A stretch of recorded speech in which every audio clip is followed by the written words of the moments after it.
Hello friends, இன்னைக்கு நம்ம ஸ்டூடியோவுக்கு ஒரு யங் அண்ட் எனர்ஜெட்டிக் பர்சன் வந்திருக்காரு. மிஸ் ஐஸ்வர்யா லக்ஷ்மி பிகாம் முடிச்சிருக்காங்க. இது இல்லாமல் இருக்கிறதுலே டஃபஸ்டான சிஎம்ஏ பண்ணிகிட்ருக்காங்க. ஐஐடி மெட்ராஸில் டிசைன் திங்கிங் முடிச்சிருக்காங்க. ஐஐடி பாம்பேயில் strategic human resource and management பண்ணியிருக்காங்க. ஐஐஎம் பெங்களூரில் டிஜிட்டல் மார்க்கெட்டிங் முடிச்சிருக்காங்க. அவனேஷ்லிங்கம் யூனிவர்சிட்டியில் சப்ளை செயின் மேனேஜ்மெண்ட் கம்ப்ளீட் பண்ணியிருக்காங்க. ஸோ படிப்பு இதெல்லாம் ஒரு பக்கம் இருந்தாலும் அடுத்து இவங்க ஐடியேட்டர் அண்ட் கியூரேட்டராக இருக்காங்க. தாட் லீடர்ஷிப் 4.0க்கு director of Vedantam tech media solutions private limited. Content ஸ்ட்ராட்டஜிஸ்டாக இருக்காங்க இண்டஸ்ட்ரி 4.0க்கு. அட்வென்ச்சர் ரேஸ் பைக் ட்ரைனிங் ட்ராக்குக்கும் இவங்க தான் வந்து ப்ரொப்ரைட்டராக இருக்காங்க. ஸோ இவ்வளோ விஷயத்த வந்து எப்படி மேனேஜ் பண்ண முடியுது? இது இல்லாமல் இன்னைக்கு நம்மக்கிட்ட வந்து ஒரு புக்கை பற்றி பேச வந்திருக்காங்க. சர்ப்ரைசிங்காக இருக்கு இல்லையா? வாங்க ஐஸ்வர்யா லக்ஷ்மியை மீட் பண்ணலாம். அவங்களுடைய பாயிண்ட் ஆஃப் வியூ வந்து என்னன்றதை கேட்கலாம். Hi Aishwarya Lakshmi, welcome to the mister book flicks. ஆக்சுவலாக இன்னைக்கு நீங்கள் தான் mister book flicks. S.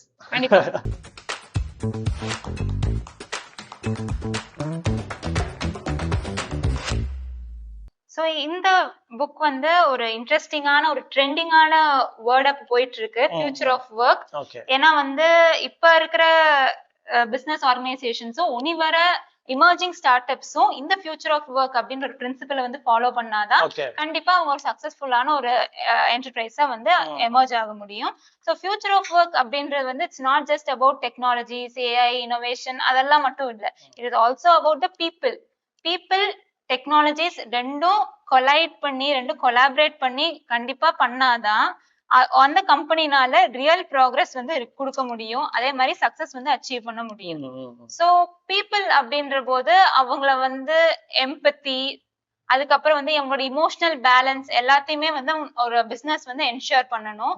Technologies மட்டுமே ஃபோக்கஸ் பண்ணாம பீப்புள் அவங்களோட சேலரி, ரெம்யூனரேஷன், அவங்க எப்படி வந்து மெஷின்ஸ் கூட வந்து இது இன்ட்ராக்ட் ஆகுறாங்க அப்படின்லாம் பார்த்து, அதே மாதிரி அவங்களுக்கு என்ன சொல்றது ஒரு ஒர்க் ஸ்பேஸ் வந்து ஃபேவரபிளா இருக்கா, இல்லைன்னா வந்து ஏதாச்சும் கிரிட்டிசிசம்ஸ் அந்த மாதிரி ஏதாச்சும் ஃபேஸ் பண்றாங்களா, அந்த மாதிரி எல்லாமே வந்து அந்த ஆர்கனைசேஷன் வந்து பார்க்கணும்.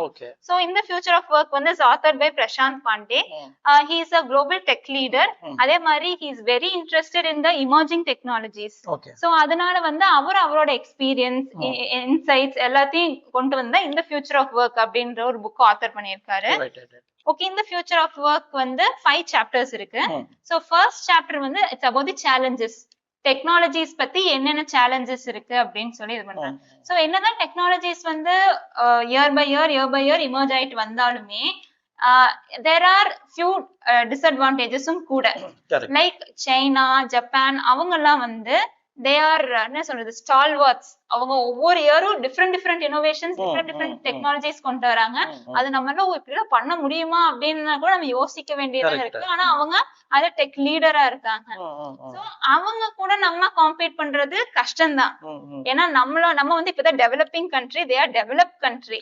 சோ நம்ம வந்து இமர்ஜிங் டெக்னாலஜிஸ் என்னதான் இருந்தாலும் நம்ம சும்மா அதை ரியாக்ட் மட்டும் பண்ணாம அதை நம்ம அண்டர்ஸ்டாண்ட் பண்ணி அது என்ன பிரின்சிபிள், என்ன கோர் வேல்யூ அப்படின்னு சொல்லி அண்டர்ஸ்டாண்ட் பண்ணி அதுக்கப்புறம் நம்ம ஆர்கனைசேஷன் கூட வந்து நம்ம அலைன் பண்ணாதான் we'll achieve real success. They are completely neglecting nowadays. அவங்க வந்து ராங் பிஹேவியருக்கு தான் வந்து சப்போர்ட் பண்றாங்க. அதே மாதிரி அவங்க என்ன சொல்றது எம்ப்ளாயீஸோட இமோஷன்ஸை வந்து அவங்க கண்டுக்கிறதே இல்லை. they are just profit earn பண்ணணும், நம்ம கம்பெனிக்கு ஒரு நல்ல பிராண்ட் இருக்கணும், அவ்வளவுதான் ஒழியோ தே ஆர் ஸ்டில் ஸ்டாக்னன்ட். பெரிய பெரிய கம்பெனிஸ் கூட அவங்களோட கம்பீட் ஆகாம தே ஆர் ஸ்டில் ஸ்டாக்னன்ட். ஹெச்ஆர்னு ஒரு டிபார்ட்மெண்ட் இருக்கு இல்லைங்களா? அப்ப அது வந்து கொண்டு வந்திருக்காங்கல்ல, அப்ப அது கொண்டு வந்தாலும் வந்து நமக்கு அதை அச்சீவ் பண்ண முடியலையா? ஆமா, ஏன்னா ஹெச்ஆர் அவங்க வந்து ஹெச்ஆர் என்னதான் வந்து ஹியூமன் எம்ப்ளாயீஸ் பத்தி வெல்பீங் அதெல்லாம் பார்த்தாலும் டீப் அவங்களோட இமோஷன்ஸ், சிம்பத்தி, எம்பத்தி அதை பத்தி எல்லாம் ரொம்ப இது பண்றதே இல்ல. இந்த ஒர்க் இருக்கு பண்ணிருங்க, ஓகேவா இல்லையா அது மட்டும் தான் பாக்குறாங்களோ இல்லையோ. லைக் அவங்க என்ன ஃபீல் பண்றாங்க, அவங்களோட பிஹேவியர் என்ன, அவங்க எப்படி ரியாக்ட் ஆகுறாங்க, அவங்க என்ன டெசிஷன் எடுக்கிறாங்க, அவங்களுக்கு ஒரு ஐடியா இருக்கா, சரி நம்ம அதை கேட்போம், அந்த மாதிரி எல்லாம் ஒரு எமோஷனலா கனெக்ட் ஆகாம இமோஷனல் வெல்பீயிங் இருந்தாதான் அவங்க என்ன சொல்ல வராங்கன்னு புரியும். தேர்ட் ஒன் வந்து ட்ரெடிஷனல் பிராக்டிசஸ். இந்த எங்க தாத்தா வந்து இந்த மாதிரி தான் ஃபாலோ பண்றாங்க, அதே மாதிரி நாங்களும் அதே ப்ராசஸ் அதே சிஸ்டம்ஸ் வச்சுதான் நாங்களும் பண்ணுவோம் இப்படின்றது வந்து இப்ப இருக்கிற எமர்ஜிங் காம்படிட்டிவ் வேர்ல்ட்ல கண்டிப்பா இல்ல. ஏன்னா நிறைய டெக்னாலஜிஸ் இருக்கு, அதை அடாப்ட் பண்ணணும், எல்லாம் பண்ணி தான் we have to create a new product. அப்பதான் வந்து கஸ்டமர்ஸ் வந்து சாட்டிஸ்ஃபை ஆவாங்க. இல்ல எங்க தாத்தா இப்படிதான் பண்ணாங்க, எங்க அப்பா இப்படிதான் பண்ணாங்க, நானும் அதே மாதிரிதான் பண்ணுவேன் அப்படின்னாங்கன்னா இப்ப இருக்கிற இதுல கண்டிப்பா we cannot succeed. ஆமா சோ அந்த ஒரு இது பண்ண முடியாது. நம்ம வந்து கொஞ்சம் இப்ப இருக்கிற ட்ரெண்டுக்கு தகுந்த மாதிரி நம்ம கொஞ்சம் அப்டேட் ஆயிக்கணும், சேர்த்த மாதிரி அதை நம்ம இதுக்குள்ளார அலைன் பண்ணிக்கணும்.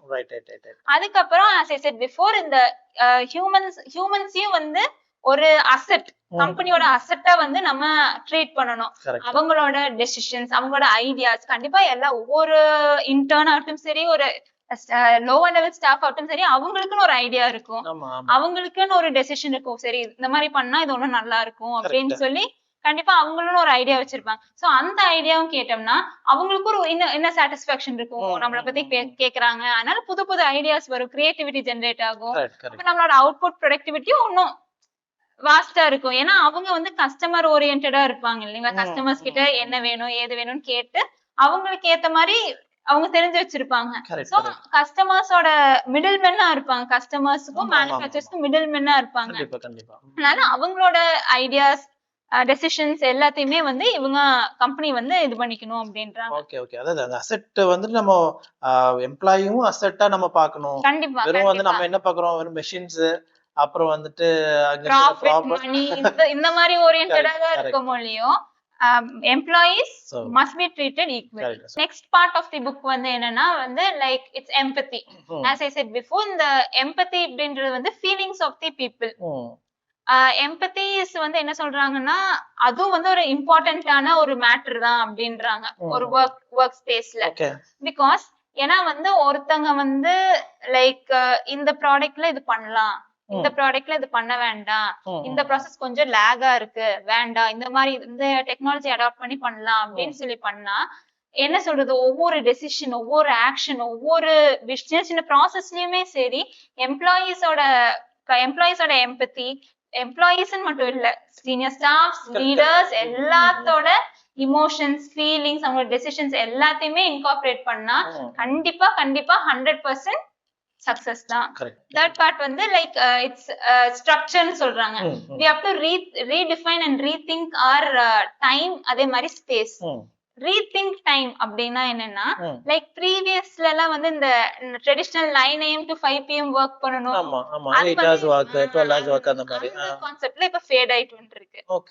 ஏன்னா வந்து இப்ப மாடர்ன் ஒர்க் ஸ்பேசஸ்ல வந்து லைக் உங்களுக்கு ஃபிளெக்சிபிள் இப்பெல்லாம் வந்து ஃபிளெக்சிபிளாவும் இருக்கு. அதே மாதிரி இப்ப வந்து லைக் உங்க எனர்ஜி பேஸ்டா ஒர்க் பண்ணலாம். இப்ப உங்களுக்கு உங்களோட பொட்டன்ஷியல் எனர்ஜி எவ்வளோ, சோ அதுக்கேத்த மாதிரி ப்ராஜெக்ட்ஸ் வந்து அலாட் பண்ணுவாங்க. அதே மாதிரி நீங்க உங்க எனர்ஜி எவ்வளோ அதே மாதிரி இன்னைக்கு அதே அந்த பார்ட் ஆஃப் ஒர்க் மட்டும் தான் உங்களுக்கு அலோகேட் பண்ணுவாங்க உங்க எனர்ஜிக்கு ஏத்த மாதிரி. சோ அந்த மாதிரி கூட ஃபாரின் கண்ட்ரீஸ்ல இப்ப அதை கொண்டு வந்துட்டாங்க. அதுக்கப்புறம் வந்து ப்ராஜெக்ட் பேஸ்டா இருக்கணும். இப்ப இந்த ப்ராஜெக்ட் வந்து இந்த டைம்குள்ள தானா அப்போ ஓகே யூ கேன் ஒர்க். இல்ல free time space project deadline நிறைய இருக்குன்னா they can be very flexible. Okay இவ்வளவு மணி நேரம் வேலை செஞ்சா போதும், அதுக்கப்புறம் we can do it later அந்த மாதிரி இருக்கலாம். அதே மாதிரி அவுட்கம் பேஸ்டாவும் இருக்கலாம். எவ்வளவு அவுட்கம் பண்றோமோ அதுக்கேத்த மாதிரி நம்ம ஒர்க் பண்ணா போதும். அதான் இப்ப ரீசென்ட் டிபேட்ல கூட நாராயணமூர்த்தி கோ-ஃபவுண்டர் ஆஃப் இன்ஃபோசிஸ், அதே மாதிரி அசீர் பிரேம்ஜி ஃபவுண்டர் ஆஃப் விப்ரோவும் they had a like a conflict. என்னன்னா வந்து லைக் நாராயணமூர்த்தி வந்து என்ன சொல்றாங்கன்னா யங் எம்ப்ளாயிஸ் வந்து 70 hours ஒரு வீக் வந்து ஒர்க் பண்ணணும், அப்பதான் வந்து நம்மளோட இந்தியாவோட ப்ரொடக்டிவிட்டி இன்க்ரீஸ் ஆகும், நம்ம சைனா கூட கம்பீட் பண்றதுக்கெல்லாம் ஈஸியா இருக்கும் அப்படின்றாங்க. பட் ஆனா வந்து அசீர் பிரேம்ஜி வந்து என்ன சொல்றாருன்னா லைக் அவ்வளோ ஒர்க் எல்லாம் ஏதோ யங்ஸ்டர்ஸ்க்கு இவ்வளோ ஒர்க் எல்லாம் தேவையே இல்ல. இஃப் தே ஒர்க் ஸ்மார்ட், அதே மாதிரி they should have a work life balance. அது கண்டிப்பா இல்லைங்களா, ஒர்க் லைஃப் பேலன்ஸ் வந்து கண்டிப்பா இருக்கணும். சோ அப்படி பண்ணாலுமே we can achieve productivity.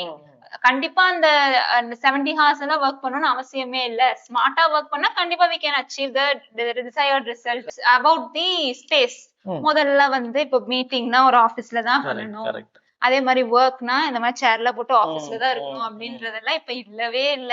எங்க வேணாலும் நம்ம ஹோம்ல ஆகட்டும் சரி, கேஃபேலயாட்டும் சரி, மால்லயாட்டும் சரி, எங்க வேணாலும் நம்ம மீட்டிங்ஸ் அட்டென்ட் பண்ணலாம். வீடியோ ஆஃப் பண்ணிட்டு நம்ம பைஜாமா ட்ராக்ல கூட இருந்து நம்ம அட்டென்ட் பண்ணலாம். லேடிஸ் எல்லாம் சமைச்சிட்டே வேற மீட்டிங் இப்ப இருக்கிற மாடர்ன் ஒர்க் பிளேஸ்ல அப்படியே ஆயிடுச்சு. இப்ப ரீசெண்டா கூட பெங்களூர்ல ஒரு ஒர்க்கிங் விமன் வந்து லைக் மூவி பார்ட்டே வந்து மூவி தியேட்டர்லயே வந்து ஒர்க் பண்ணதெல்லாம் வந்து நம்ம அந்த மாதிரி கூட எல்லாம் வந்துருச்சு. கரெக்ட். சோ வொர்க் பண்றதுக்கு அந்த மைண்ட் செட் இருந்தா போதும். சோ இடமோ இல்ல வந்து நான் நல்ல ஒரு கேபின் இருந்தா தான் வேலை செய்வேன் அப்படின்ற மாதிரி எல்லாம் கிடையாது. இல்லவே இல்ல. இப்ப இந்த அதுவும் வந்து இப்ப ரீசெண்டா கோவிட்-19க்கு அப்புறம் இந்த பேண்டமிக் அப்புறம் வந்து லைக் ஒர்க் ஃப்ரம் ஹோம் அப்படின்றது வந்து இப்ப யார கேட்டாலுமே ஒர்க் ஃப்ரம் ஹோம். டிசிஎஸ் எம்ப்ளாயினாலும் ஒர்க் ஃப்ரம் ஹோம், யாரு கேட்டாலும் ஒர்க் ஃப்ரம் ஹோம் அப்படின்னு ஒரு கான்செப்ட் வந்துருச்சு. வீட்ல இருக்க பேரண்ட்ஸ் பையன் வேலைக்கு போக மாட்டான், அப்ப வந்து வீட்லயே இருக்கான், தூங்கிட்டே வேற இருக்கான் அப்படின்ற மாதிரி சொல்றாங்க. ஆமா அப்படி எல்லாம் கேக்குறாங்க. நம்ம பீப்புள் இருந்தாலும் சரி, அவங்களோட ஸ்கில்ஸ் இருந்தாலும் சரி, டூல்ஸ்ன்றது ஒரு எசென்ஷியலான பார்ட், ஒரு எசென்ஷியலான காம்போனன்ட்னே சொல்லலாம் ஒரு பிசினஸ்க்கு. டூல்ஸ் வந்து லைக் நிறைய கேட்டகரிஸ் இருக்கு. அதுல ப்ரொடக்டிவிட்டி டூல்ஸ் இருக்கு, லைக் மேனுஃபேக்சரிங் பண்ற டூல்ஸ், கம்யூனிகேஷன் டூல்ஸ், அதே மாதிரி டாக்குமெண்டேஷன் டூல்ஸ், இந்த எக்ஸல் அதெல்லாம் வந்து டாக்குமெண்டேஷன் பண்றதுக்காகும். அதே மாதிரி ப்ராஜெக்ட் மேனேஜ்மெண்ட், ப்ராஜெக்ட் பிரசன்டேஷன் பண்றது கூட இப்ப டூல்ஸ் வந்துருச்சு.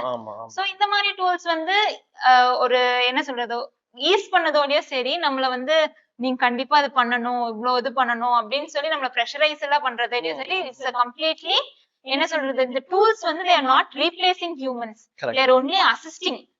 கரெக்ட். ஏன்னா இப்ப நிறைய பேர் சொல்றாங்க ஏஐ ஆட்டோமேஷன் எல்லாம் வந்து ஜாப் வந்து கட் பண்றாங்க. இப்ப ரீசெண்டா கூட டிசிஎஸ்ல வந்து 12,000 எம்ப்ளாயிஸ் வந்து லே ஆஃப் பண்ணாங்க.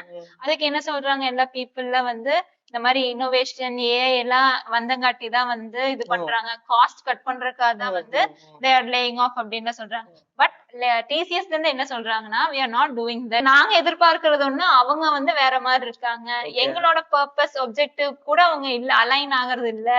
அதே மாதிரி டெக்னாலஜிஸ் வந்துட்டே இருக்க போது அதை பத்தியான அப்டேட்டடான நாலேஜும் நம்ம தெரிஞ்சுக்கணும் இல்லைங்களா. சோ அந்த ஒரு பேசிக் நாலேஜ் கூட இல்லைன்னு சொல்லிதான் வந்து அவங்க சொல்றாங்க. எல்லாத்துக்கும் ஒவ்வொரு பாயிண்ட் ஆஃப் வியூ இருக்கு இல்லைங்களா. அதாவது இல்ல ஏஐ வந்தனால வேலையே போச்சு அப்படின்னு சொல்றவங்க இருக்காங்க. நிறைய பேர் வந்து அது ஒரு த்ரெட்டா தான் பாக்குறாங்க. It's not like that. Correct. So AI வந்துட்டு வருது, நம்ம வந்துட்டு என்ன சொல்றது, நிறைய பேர் ஜாப்லெஸ்ஸா இருக்காங்க. அப்புறம் சில பேர் ஒரு ஃபியர் இருக்கு இல்லைங்களா, ஏஐ வந்துருச்சு நமக்கு கண்டிப்பா வேலை போயிடும், நம்ம ஒண்ணுமே பண்ண முடியாது அப்படின்ற மாதிரி எல்லாம் சிலது ஒரு இருக்கு இல்லைங்களா. அப்படியெல்லாம் இல்ல அப்படின்ற மாதிரி இவங்க சொல்றாங்களா? கண்டிப்பா இல்ல. ஏன்னா வந்து as I said before, they are only facilitators சொல்லியோ நம்மள வந்து அவங்க ரீப்ளேஸ் பண்ண முடியாது. கண்டிப்பா ஹியூமன்ஸ்க்குன்னு ஒரு யூனிக் ஸ்கில் இருக்கு இல்லைங்களா. கிரியேட்டிவிட்டி ஆகட்டும் சரி, கொலாபரேஷன் ஆகட்டும் சரி, கம்யூனிகேஷன் ஆகட்டும் சரி, என்னதான் ரோபோட்ஸ் ஆகட்டும் சரி, ஆட்டோமேஷன் வந்து அவங்க பண்ணாலுமே ஹியூமனோட டச் இருக்கணும். பெரிய பெரிய கம்பெனிஸ்ல எல்லாம் ஆனாவுனா மீட்டிங் வைப்பாங்க, போர்ட் மீட்டிங்ஸ் இருக்கும். சோ அதெல்லாம் வந்து அதுக்கான ரிப்போர்ட்ஸ் எல்லாம் வந்து சப்மிட் பண்ணணும் நம்ம. சோ அதெல்லாம் பண்றதுக்குமே இப்ப வந்து டூல்ஸ் கொண்டு வந்தாச்சு. சோ அதனால என்ன, எம்ப்ளாயிஸ் அதாவது ஸ்டாஃப்ஸ் வந்து they can concentrate on more high value tasks. இந்த மாதிரி ரிப்போர்ட் பண்ணாம சின்ன வேலையை பண்ணிட்டு இருக்காம வந்து அதெல்லாம் மெஷினுக்கு கொடுத்துட்டு முக்கியமான வேலை என்னமோ அதை நீங்க பண்ணுங்கன்னு சொல்றாங்க. நம்மளுக்கு ஒரு எம்ப்ளாயிஸ்க்கு கிரியேட்டிவிட்டியும் ஆகும், பிசினஸ்க்கு வந்து நிறைய பொட்டன்ஷியல் ப்ரொடக்டிவிட்டியும் நிறைய இன்க்ரீஸ் ஆகும். அடுத்து வந்து என்னன்னா லைக் ஸ்ட்ராட்டஜி. டூல்ஸ் இருக்கு, பீப்புள் இருக்காங்க, எல்லாம் இருக்கு, ஓகே. பட் நம்மளோட கம்பெனி ஒர்க் பண்றதுக்கான பர்பஸ் என்ன, எதுக்காக நம்ம ஆரம்பிச்சிருக்கோம், என்ன நம்ம பண்ண போறோம், நம்ம வந்து கஸ்டமர்ஸ் சாட்டிஸ்ஃபை பண்றோமா இல்லையா, என்ன மாதிரியான ப்ராடக்ட் நம்ம கொடுக்க போறோம், இது வந்து மஸ்ட். So strategies வந்து is like basic strategy என்னன்னா is to create a purpose.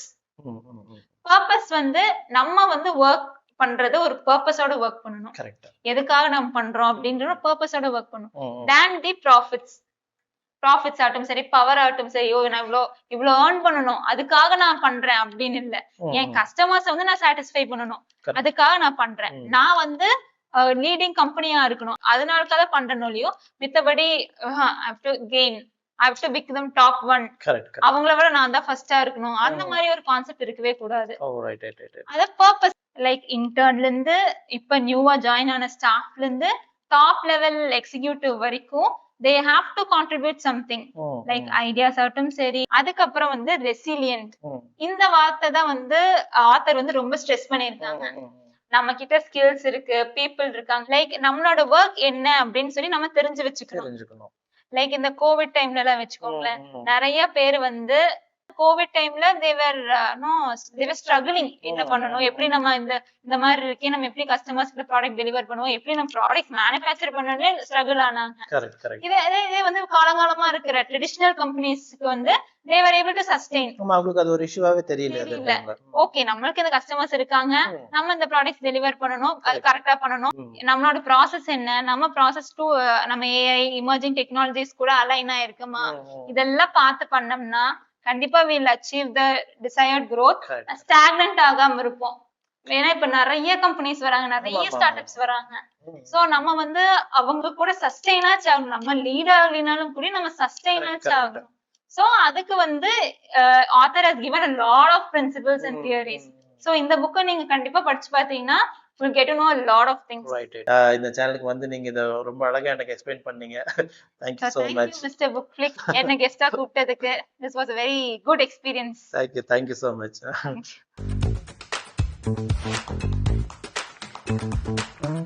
you.